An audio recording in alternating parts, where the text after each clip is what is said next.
क्या महाराष्ट्र चुनाव में बागी बिगाड़ेंगे बीजेपी कांग्रेस का खेल? आखिर कैसे महायुति और महाविकास अघाड़ी गठबंधन की बागियों ने बढ़ा दी है टेंशन?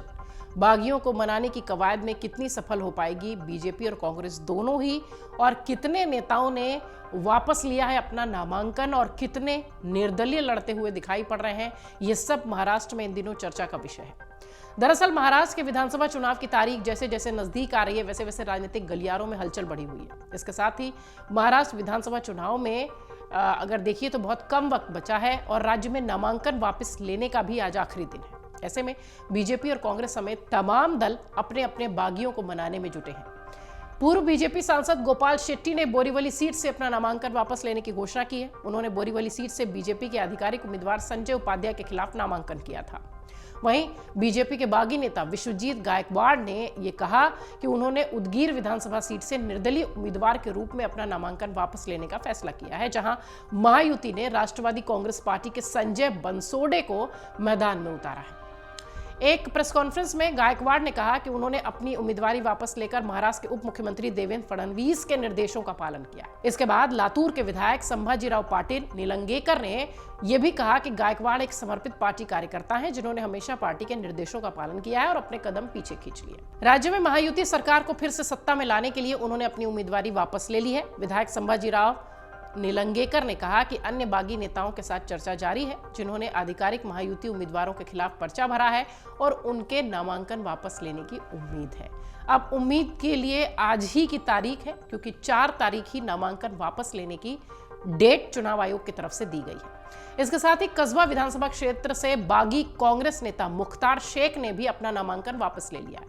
आधिकारिक एमवीए उम्मीदवार रविंद्र धांगेकर को वो अपना समर्थन दे रहे हैं। उन्होंने निर्दलीय उम्मीदवार के तौर पर नामांकन दाखिल किया था।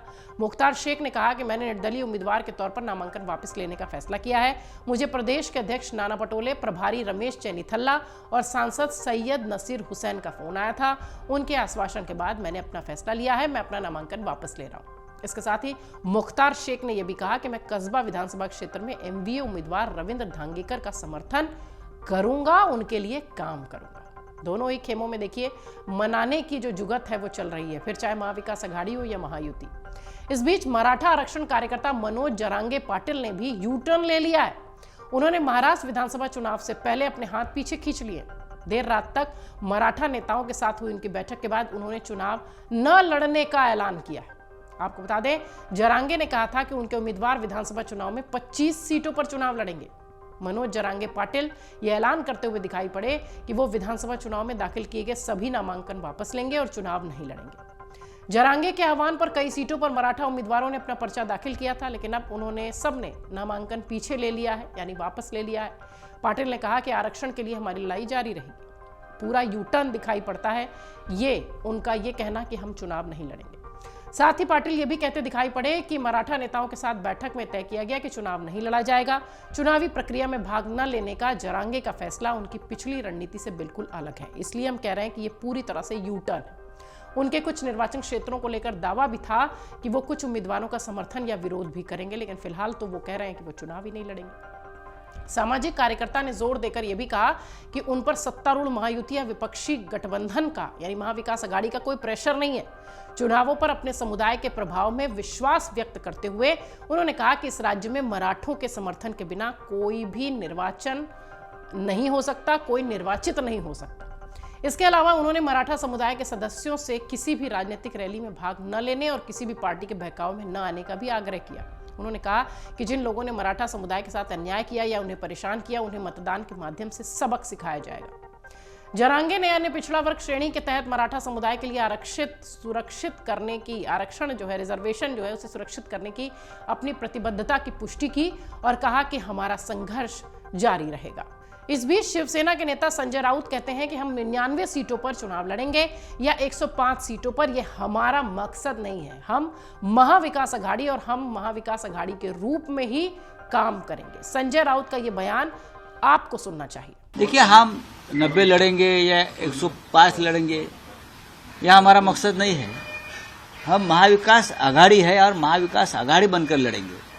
आज शाम तक पूरा पिक्चर क्लियर हो जाएगा और ज़्यादा से ज़्यादा जो लोग ने उम्मीदवारी अर्ज नॉमिनेशन फाइल किया है वो पीछे। महाविकास अघाड़ी के हौसले बुलंद हैं, खासतौर से तब जबकि लोकसभा चुनाव के परिणाम आए थे। उसके बाद से लगातार महाविकास अघाड़ी इस बात का दावा कर रही है कि उसकी सरकार बनने जा रही है। महायुति से मोहभंग हो चुका है महाराष्ट्र की जनता का। महाराष्ट्र की 288 सदस्यों वाली विधानसभा के लिए 8000 उम्मीदवारों ने पर्चे दाखिल किए थे। नामांकन पत्र वापस लेने की अंतिम तिथि 4 नवंबर है। महाराष्ट्र में 20 नवंबर को वोटिंग है। 288 विधानसभा सीटों के लिए एक चरण में वोटिंग हो रही है। 23 को रिजल्ट आएंगे और रिजल्ट ये बताएंगे कि ये जो सारे प्रयोग, ये सारे नामांकन वापसी के हथकंडे, पर्चा देने के हथकंडे, टिकट पकड़ाने के हथकंडे, ये जो सारे काम तीनों ही खेमों की तरफ से किए गए, वो कितना काम आए, क्योंकि जनता जनार्दन 23 नवंबर को यह तय कर देगी कि कौन महाराष्ट्र की गद्दी पर बैठेगा। अगर आप ये वीडियो YouTube पर देख रहे हैं तो हमारे चैनल को सब्सक्राइब कर बेल आइकन दबाएं और Facebook पर देख रहे हैं तो हमारे पेज को लाइक करें। 8 मिलियन प्लस सब्सक्राइबर, आपके इस भरोसे के लिए बहुत धन्यवाद।